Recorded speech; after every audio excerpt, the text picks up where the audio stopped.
Dan dengan mengucap Bismillahirrahmanirrahim,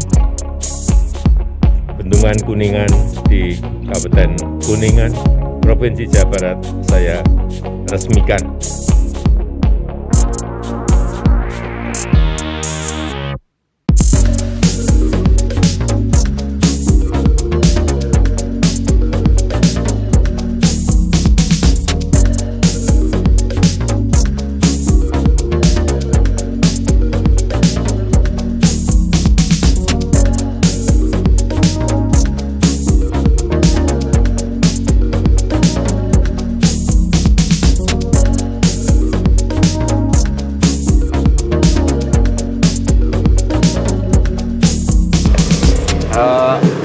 Saat ini ada di Bendungan Kuningan setelah diresmikan oleh Pak Jokowi beberapa yang lalu.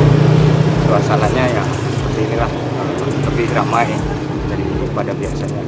Banyak aktivitas-aktivitas masyarakat juga, lihat ada banyak warung.